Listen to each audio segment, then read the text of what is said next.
Olá pessoal, sejam muito bem-vindos a mais uma aula do canal. Hoje temos como temática o estoicismo. Como viver bem em situações que não dependem da gente. Então, hoje a gente vai estar falando dessa corrente filosófica que tem seu início ali no helenismo, que nós já estudamos aqui que estão ali no helenismo também o cinismo, o ceticismo e o epicurismo. E hoje nós iremos compreender a abordagem estoica diante das questões desse tempo. Mais uma vez, relembrando qual que é o contexto que nós estamos aqui. Então, a gente está nesse contexto em que o Alexandre o Grande dominou todo aquele território que era da Grécia. O homem grego, então, perde o seu lugar na polis. Então, ele deixa de ser um animal político e agora ele vai se colocar a questão sobre qual é a vida que eu devo viver para alcançar a tranquilidade da alma. Qual filosofia de vida eu devo perseguir, buscar para viver uma vida em paz, uma vida feliz.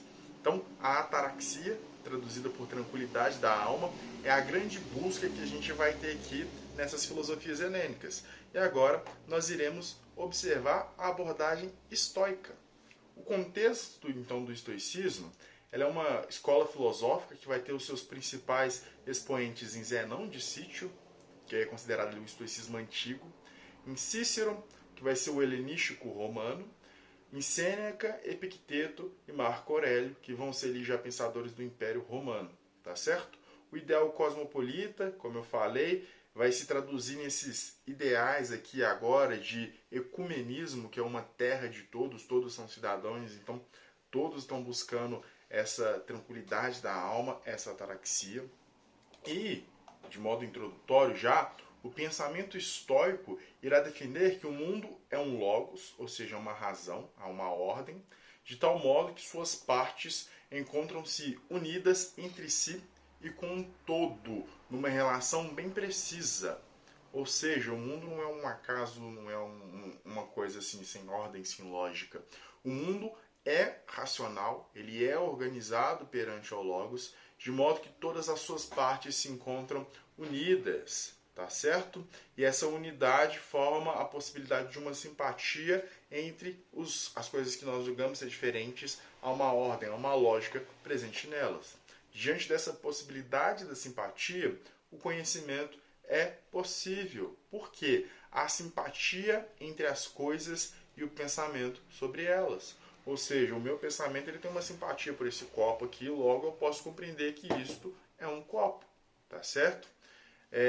Diante disso, os fatos irracionais, sendo que tem uma ordem, uma lógica no mundo, os fatos irracionais, o sofrimento, a injustiça e outros aspectos negativos, são aspectos isolados, são aspectos assim que acontecem por algum erro da ação e da liberdade.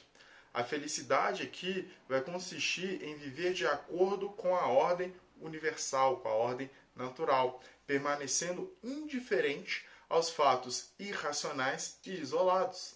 Em outras palavras, pessoal, há um panteísmo naturalista. Pan significa todo, teísmo é a crença de Deus. Então, Deus é esse logos que está presente em tudo.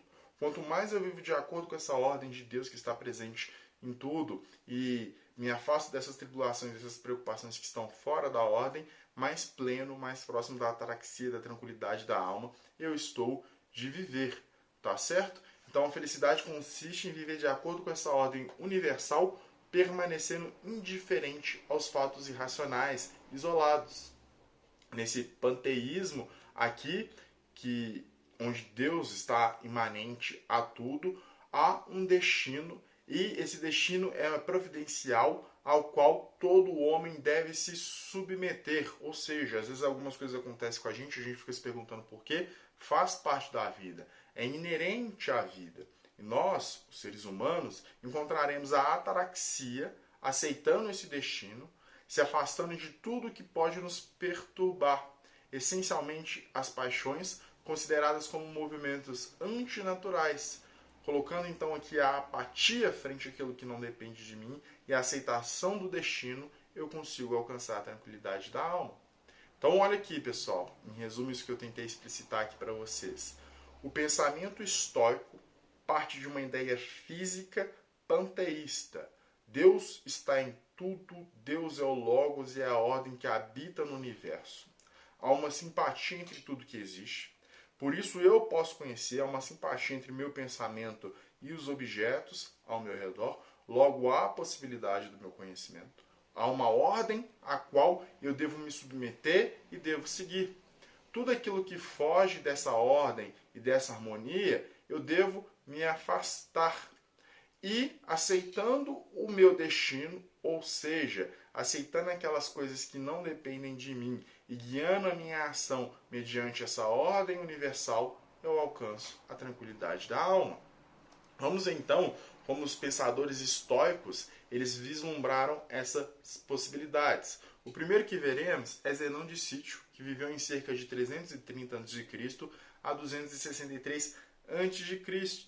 Ele dividiu seu estudo em 3 partes. A primeira delas, a lógica, que busca pela verdade e organiza o pensamento, filtrando tudo que pode ser necessário e deve ser estudado. Segundo, a física, que é monista, ou seja, tem um princípio unificador de tudo que existe. Olha aqui essa característica de Deus em tudo que eu falei para vocês.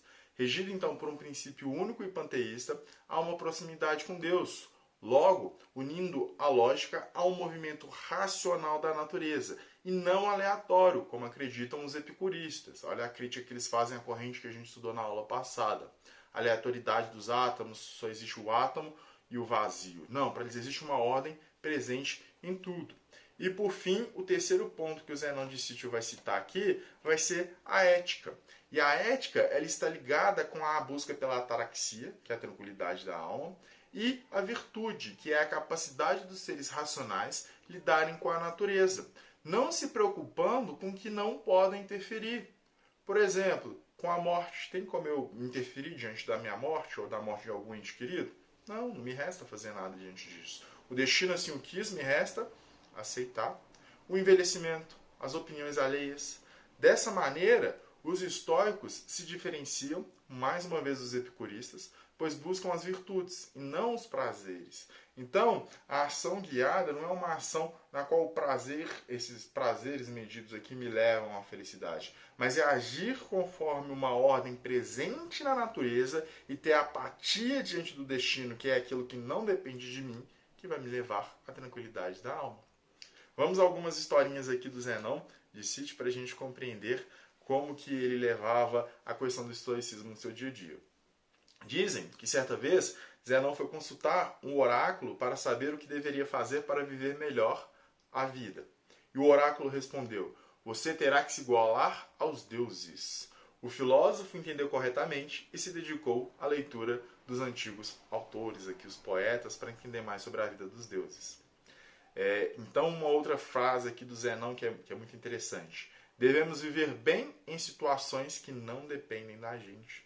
Ou seja, e aqui dá para trazer um comparativo que eu acho interessante, o Cristiano Ronaldo, jogador de futebol, famoso mundialmente, e ele fala assim, a vontade de se preparar tem que ser maior que a vontade de vencer. Ou seja, eu tenho que estar treinando constantemente, eu tenho que estar preparado para chegar lá e dar o meu melhor. Eu cheguei lá, dei o meu melhor, não consegui, eu vou ficar triste, eu vou sofrer um pouco, mas tudo bem, eu fiz tudo aquilo que me cabia. Porém, o destino não me cabe controlar. Se eu fiz a minha parte, eu vou ficar um pouco chateado, mas eu entendo, eu fiz tudo que poderia. Se o destino assim não quis, me resta aceitar. Todavia, o que eu poderia me culpar se a minha ação não fosse fazer tudo possível para alcançar aquilo que eu gostaria? Outro exemplo, eu quero passar em determinado concurso público. O que me resta?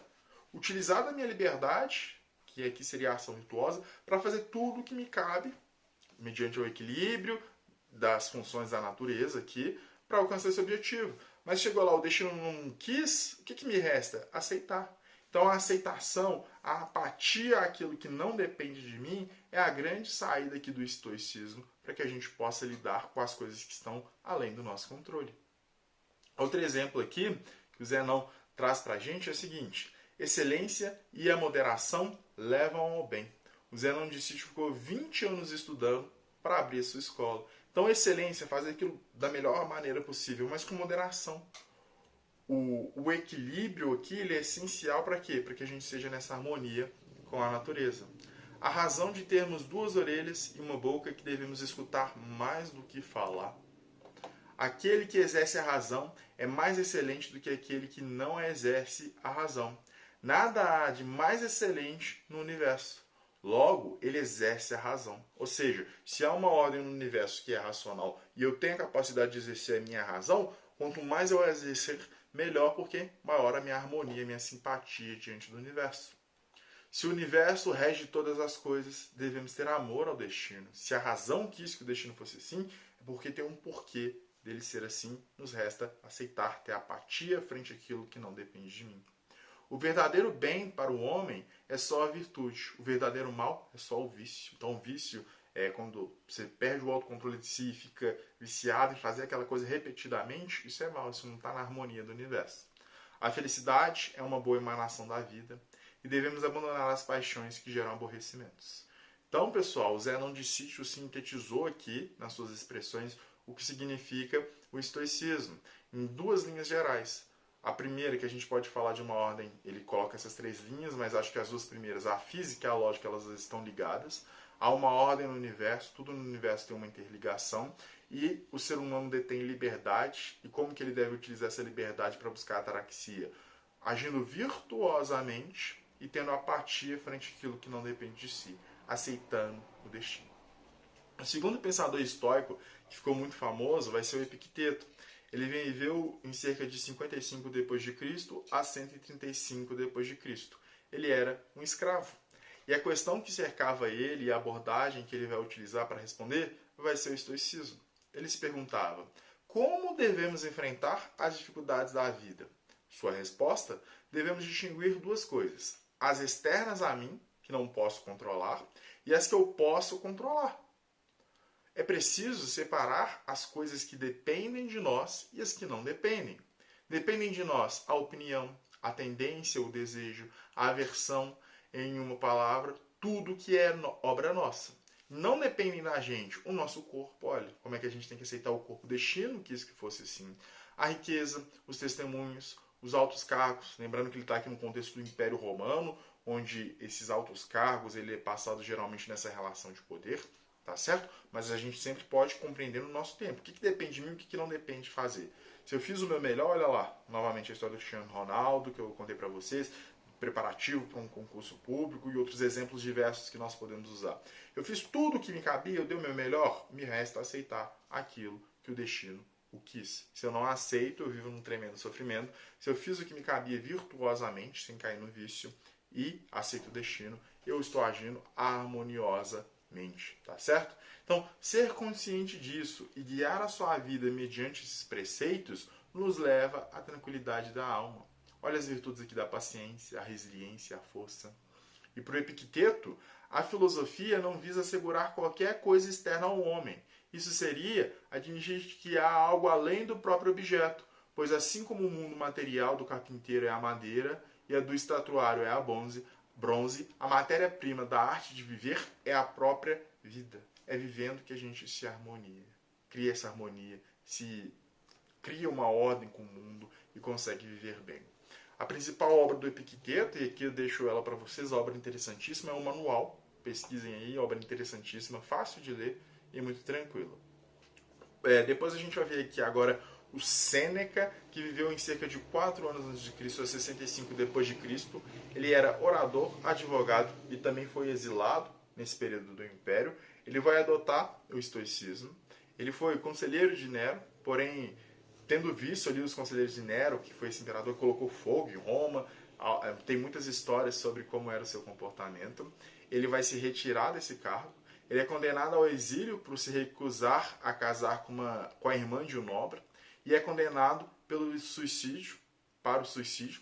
Nero manda que Sêneca se suicide e ele aceita isso porque ele vai aderir os princípios estoicos. Então o Sêneca está aderindo ali ao estoicismo, ele renuncia os bens materiais e busca a tranquilidade da alma por meio da contemplação do conhecimento. Então, se eu agir virtuosamente, fiz tudo o que depende de mim para viver em harmonia, aquilo que não depende de mim, por exemplo, a ordem de um imperador para que eu me mate, isso não está no meu controle. Me resta aceitar. A sabedoria e virtude são as metas de uma vida moral. Heroísmo passivo, cada indivíduo deve tomar as rédeas da sua própria vida. Olha a autarquia e a fortuna. Viver cada dia como se fosse o último. Da obra aqui do Sêneca a gente pode ler A Tranquilidade da Alma, muito interessante, onde diante da sua vida e essas histórias nós vamos ver como que ele aceita essa ordem do universo, utiliza a apatia frente ao que o destino coloca, aquilo que não depende dele, para alcançar a tranquilidade da alma. Para encerrarmos, pessoal, vamos ver agora o Marco Aurélio, que foi um imperador, vai escrever ali Meditações, também outra sugestão aí para vocês. Ele viveu em cerca de 121 a 180 depois de Cristo. Ele foi imperador de Roma e acreditava que nós devemos buscar a tranquilidade da alma, que se dá pelo domínio das paixões, a harmonia com a natureza e a aceitação das leis.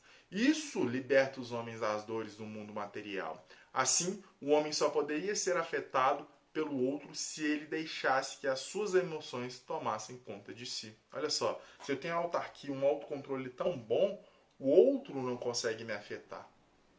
Aquilo que o destino me coloca à frente, eu aceito com resiliência. Olha exemplo bom para a gente utilizar no trânsito aí, onde a gente vê pessoas furando a fila, tá todo mundo ali que tem um carro que quer jogar na sua frente. Às vezes você tenta fechar ali e dá uma batida, você cria uma dor de cabeça gigantesca.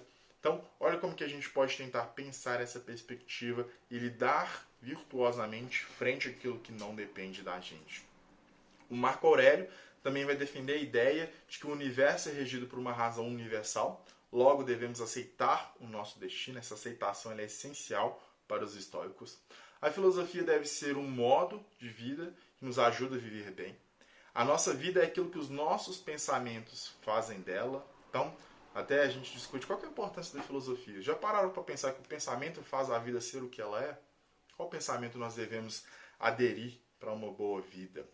Não construímos nosso caráter na mansidão, mas nas adversidades. Então, tudo aquilo que vem contra a gente faz com que a gente cresça, que a gente se desenvolva. Virtude, justiça, autocontrole, coragem e sabedoria é essencial para a vida boa. Então, pessoal, finalizamos agora a nossa aula sobre o estoicismo. Essa escola helênica que busca a arte de viver bem, que está ali no mundo helênico e vai se desenvolver também no mundo romano, na filosofia romana, que nós veremos na próxima aula, que vai ser uma filosofia bem eclética. Os princípios dessa filosofia, existe uma ordem no universo, um logos guia o universo, o panteísmo, e nós devemos o quê? Agir eticamente mediante as virtudes, que é a ação em harmonia com o universo, e a apatia, a aceitação frente àquilo que não depende de mim, ou seja, o destino, assim eu alcanço a tranquilidade da alma. Vimos o pensamento de Zenão de Cítio, de Marco Aurélio, de Sêneca e de Epicteto, esses considerados assim os filósofos mais importantes e famosos da corrente estoica. Espero que a aula tenha ficado bem compreensível. E claro, pessoal, vamos fazer a atividade agora de pensar as provocações que os estoicos nos deixam. Será que estou agindo virtuosamente em harmonia com a natureza? Será que eu estou cuidando do meu corpo em harmonia com o que a natureza coloca? Será que a minha ação está em harmonia com o que o mundo me coloca? E por fim, será que eu aceito o destino tal como ele é? Será que eu aceito o meu corpo, o meu mundo, aquelas coisas que aconteceram comigo que às vezes não dependem de mim, mas a vida faz com que aconteça? Será que eu aceito o destino entendendo que aquilo não me cabe? Me resta aceitar e lidar com ele diante da minha liberdade? Ficam as reflexões. Muito obrigado pela atenção. Nos encontramos na próxima aula. Obrigado.